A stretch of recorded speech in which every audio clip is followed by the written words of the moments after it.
दिल्ली में विधानसभा का सत्र चल रहा था और उस विधानसभा में आम आदमी पार्टी के 21 विधायकों को सस्पेंड कर दिया गया। उसके बाद बचते हैं विधानसभा में अमनतुल्ला खान, और जब वो अकेले आम आदमी पार्टी के विधायक बचते हैं तब वो अपने वाणी के माध्यम से जब उनको बोलने का मौका मिलता है तो बीजेपी को एकदम एक भी कसर नहीं छोड़ते हैं, बीजेपी को कुछ भी बोलने में और बीजेपी को जवाब देने में। और ये भी आरोप लगाते हैं कि बीजेपी ने सारा ईडी सीबीआई और जितना भी मतलब साधन है, देश का संसाधन है, सारे पे बीजेपी वालों का कब्जा है, जिसके बदौलत बीजेपी ने दिल्ली का जो चुनाव है ना वो जीता है। फिर भी बीजेपी दिल्ली में विकास की गति को तेज नहीं कर रही है। और हमने भी 10 साल दिल्ली में राज किया है और 10 साल दिल्ली को चलाया है, फिर भी ऐसी स्थिति नहीं थी जैसी स्थिति अभी दिल्ली में बीजेपी के आने से हुआ है। ये बड़ा आरोप अमनतुल्ला खान का है, क्योंकि 21 विधायक को सस्पेंड कर दिया गया था कल के विधानसभा सत्र के दौरान। आप देख सकते हैं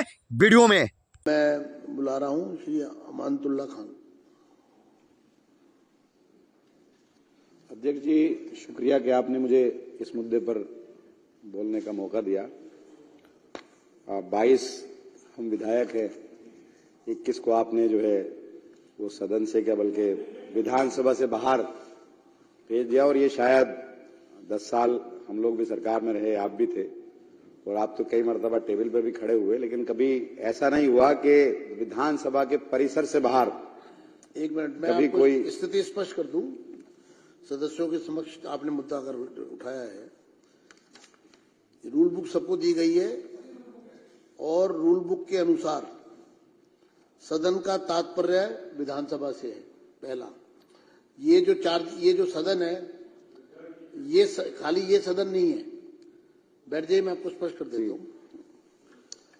सदन का अर्थ है दिल्ली विधानसभा का पूरा परिसर। आगे डिफाइन किया गया है, वो भी पढ़ देता हूं। सदन के परिसर का तात्पर्य विधानसभा भवन, सभा कक्ष, दीर्घाएं, विधानसभा सचिवालय के नियंत्रण में कमरे, अध्यक्ष कक्ष, उपाध्यक्ष कक्ष, समिति कक्ष, विधानसभा पुस्तकालय, विधानसभा वाचनालय, पार्टियों के कमरे, विधानसभा सचिवालय के अधिकारियों के अधीनस्थ सब स्थान तथा उसकी ओर से जाने वाले मार्गों से तथा उन स्थानों से भी जिन्हें अध्यक्ष समय समय पर निर्दिष्ट करे। यानी कि जब कोई भी सदस्य मार्शल आउट होता है सदन से, तो रूल बुक कहती है कि वो प्रेमाइसिस से बाहर जाएगा। तो इसलिए ये सभी सदस्यों को मैं स्थिति स्पष्ट कर रहा हूं कि जब भी कभी इस तरह की स्थिति आएगी तो ये सिर्फ जो सदन चल रहा है ये सदन नहीं है, पूरा परिसर ही सदन है, सदन का हिस्सा है। तो इसलिए चेयर से ये स्पष्ट आदेश है कि अगर ऐसी स्थिति जब भी आएगी मार्शल आउट होने की, तो उसको परिसर से बाहर जाना होगा। धन्यवाद। आगे अब आप शुरू करिए। बाहर का ग्राउंड नहीं है। आप सारे रूम्स आपने बताया सारे, लेकिन ऐसा कभी नहीं हुआ। हम लोग भी सरकार में रहे, कभी ऐसा नहीं हुआ कि आज सारे हमारे विधायक गेट के बाहर है, वहां पर भी बैरिकेड लगा दिए गए और वो धूप में बैठे। आप अंदर आने की तो इजाजत दे सकते थे, अब से पहले भी ऐसा हुआ है। इतना नहीं होना चाहिए। इतना ठीक है, आप जीत गए, जनता ने आपको जिताया है और सर आंखों पर है, आपको काम करने के लिए जनता ने जिताया, लेकिन ऐसा नहीं होना चाहिए कि दुश्मनी इस हद तक हो कि आप विधानसभा के परिसर तक में हमें अंदर ना आने दें। तो ये बिल्कुल कतई तौर पर। अमनतुल्ला जी, आप एक मिनट। हरी जी, मुझे अपनी बात कहने दीजिए। आप बैठे एक मिनट। कोई नहीं, मैं खड़ा हूं। बैठे, कोई बात नहीं, कोई बात नहीं। आपको आप बोलेंगे, आपके टर्न है, आप बोलेंगे। मैं फिर स्पष्ट कर दूं सभी को। उपराज्यपाल के अभिभाषण पर इस प्रकार की हरकत जो यहां की गई वो सर्वथा निंदनीय है। भारत के इतिहास में इस तरह की घटनाएं चंद बार ही हुई हैं। अभिभाषण अर्थात कॉन्स्टिट्यूशनल अथॉरिटी यहां पर सदन को एड्रेस करने के लिए साल में एक बार आती है। उस समय ना कोई वाद विवाद होता है, ना कोई सदन चल रहा होता है, वो सिर्फ अभिभाषण के लिए ही समय तय होता है। सदन ने जो कल निर्णय लिया, मैं सदन को बधाई दूंगा कि आपने इतने बड़े अपराध के विरुद्ध जो निर्णय लिया उसमें बहुत ही बैलेंस अप्रोच रखी। मात्र 3 दिन के लिए इस पर ब्रीच ऑफ प्रिविलेज का भी मामला बनता है। ये एथिक्स कमेटी में भी सजाएं जो इस रूल बुक में दी गई हैं वो इससे कहीं भारी भारी हैं। तो इसलिए अब उपराज्यपाल का अभिभाषण किसी राजनीतिक पार्टी से किसी से जुड़ा हुआ नहीं है, वो सबके लिए है, पूरी दिल्ली के लिए है। तो इसलिए उन्होंने जो यहां पर कल उद्दंडता की, समझाने और कहने के बाद भी जिसको नहीं माना गया, इसलिए सदन को ये फैसला लेना पड़ा। अब आप अपनी बात करें विषय पर। नहीं, देखिए, मैं तो ये चाहूंगा कि आप तमाम हमारे जितने भी साथी हैं आप उनको बुला लें। कई बार ऐसा हुआ है कि आपको बाहर भेजा गया, जब अनुरोध आपके दूसरे साथी ने किया तो हमने ओम प्रकाश जी को और दूसरे लोगों को आपके अनुरोध पर हमने बुलाया। तो मैं तो यही चाहूंगा कि वो सारे पार्ट हैं, और क्योंकि अभी जो है आपका डिप्टी स्पीकर का भी चयन होना है, उसका इलेक्शन होना है, तो उसमें अपोजिशन अगर नहीं रहेगा तो वो ठीक नहीं होगा किसी भी लिहाज से। तो हम तो यही चाहेंगे कि भाई आप सबको बुलाएं, आप क्योंकि सीट पर बैठे हैं और आप सबके अध्यक्ष हैं। हम तो यही चाहेंगे कि आप ये सारी चीजों को देखते हुए उन सबको अंदर बुला लें। और हमने कई बार ऐसा किया है पीछे भी, और ये तो पार्ट है इस वक्त में, क्योंकि हम भी हिस्सा है विधानसभा का।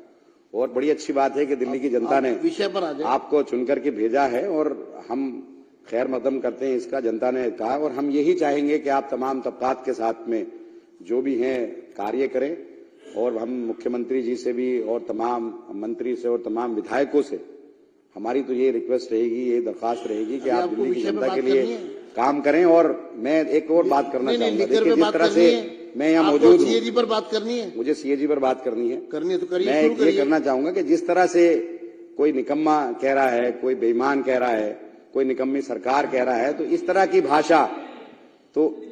की भाषा का इस्तेमाल नहीं होना चाहिए। इस तरह की भाषा का इस्तेमाल नहीं होना चाहिए। आप अध्यक्ष जी से बात कर रहे हैं और आपके मुख्यमंत्री ने बोले, और ऐसे शब्द किसी के कान सुन नहीं सकते थे। आप लोगों ने कोई लज्जा नहीं छोड़ी, निर्दल होकर तुम लोगों ने बदतमीजी सदस्य बैठ जाएं, बर्दाश्त की, और आज आप सदस्य बैठ जाएं। ओपी शर्मा जी, कर्नल जी, सिरसा जी, आप विषय पर आ रहे हैं या मैं अगला? मैं सीएजी रिपोर्ट पर बात कर रहा हूँ। सीएजी पर आइए। ये इस तरह से बात न करने दी जाए, चलिए, ये अच्छी बात नहीं है। नहीं, आपको मैं मर्यादा दे रहा हूँ। हम लोग 5 मिनट आपके हो गए हैं, आप समय का सदुपयोग करें, सीएजी पर बात करें। देखिए, सीएजी रिपोर्ट सदन में पेश हुई और उस पर मैं चर्चा सुन रहा हूं, और मैं देख भी रहा हूं कि सीएजी रिपोर्ट में जो कहा गया है, पिछले 2 साल से ये शराब घोटाले पर आए दिन ये तमाम चीजें आ रही हैं, और हमारे दिल्ली सरकार के करैक्टर को जिस तरह से बदनाम किया गया, जिस तरह से करैक्टर असैसिनेशन किया गया, वो सबके सामने है। और आप इसी को करके आज सरकार में आए हैं। तो अब हम तो ये चाहते हैं कि जब आप सरकार में आ गए हैं तो आप जनता का काम करें, जनता के मुद्दों को भटकाए ना। आपने 2500 रुपए का वादा किया, 2500 रुपए की आप वादे को पूरा करें। आप एक तरफ, अब आप सीएजी रिपोर्ट में कहा गया है, को बुला रहा हूं, सीएजी रिपोर्ट में कहा गया है, सीएजी की बात करिए, कि भाई नॉन कन्फर्मिंग एरियाज के अंदर ठेके नहीं खुले, उससे 941 करोड़ रुपए का घाटा हुआ। कुछ लाइसेंस वापस कर दिए गए, 800 करोड़ से ज्यादा का घाटा वो हुआ। आप 2000 करोड़ के घाटे की बात कर रहे हैं कि सरकार के रेवेन्यू का लॉस हुआ। 1800 करोड़ रुपए तो ये होता है। तो हम तो ये पूछना चाहते हैं कि जो आप इतने दिन से, सीबीआई आपके पास है, ईडी आपके पास है, एसीबी आपके पास है, तमाम एजेंसी आपके पास है, और आप इतने टाइम से कर रहे हो, तो घोटाला हुआ कहां है? ये तो एज्यूम किया जा रहा है कि ये नुकसान होता।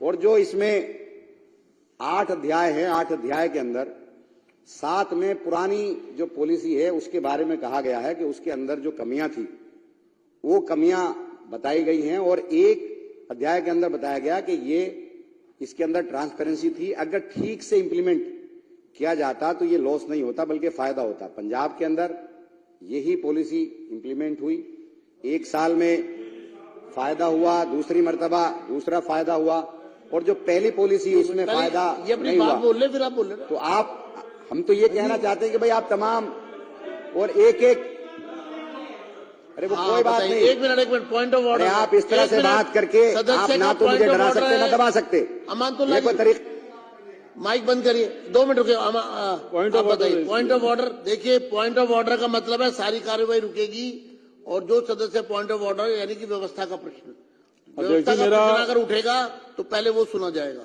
अध्यक्ष जी, मेरा पॉइंट ऑफ ऑर्डर है कि रिकॉर्ड के ऊपर मिसलीड किया जा रहा है इस हाउस को। सीएजी की रिपोर्ट कभी ये मेंशन नहीं करती कि इसमें करप्शन है कि नहीं। सीएजी की रिपोर्ट अनियमितताओं को जो है बताती है और उसको उजागर करती है। उसके बाद उस पर क्रिमिनल एक्टिविटी होनी है कि नहीं, उसको क्राइम एजेंसीज और पीएसी रिकमेंड करती है एक्शन के लिए। सीएजी की रिपोर्ट को यह कहना कि उसमें कहीं करप्शन लिखा, देश के इतिहास में कोई सीएजी की रिपोर्ट करप्शन के बारे में नहीं लिखती, अनियमितताओं के बारे में लिखती है। और जिस तरीके की अनियमितताएं दिल्ली में शराब घोटाले के बारे में सीएजी ने मार्क की हैं, ये तय हो गया है कि ईडी और सीबीआई का जो एक्शन चल रहा था वो सही रास्ते पे चल रहा था और उसको और तेजी से लेकर जाएंगे। तो हाउस को मिसलीड नहीं किया जाए। इस सीएजी की रिपोर्ट में जो है करप्शन नहीं मेंशन है, तो इसलिए आपका पॉइंट ऑफ ऑर्डर एक्सेप्ट है, हाउस को मिसलीड ना किया जाए। आगे बढ़िए। मिसलीड नहीं कर रहा है, मेरा सिर्फ कहना यह है कि सीएजी की रिपोर्ट में तो ये अज्यूम किया गया, ये जो है नॉन कंफर्मिंग एरियाज के अंदर दुकानें खुलने किसने नहीं दी, कि क्या दबाव बनाया गया। पहले साल के अंदर ही सीबीआई ने एफआईआर दर्ज कर ली, ईडी ने एफआईआर दर्ज कर ली, गिरफ्तारियां शुरू हो गई।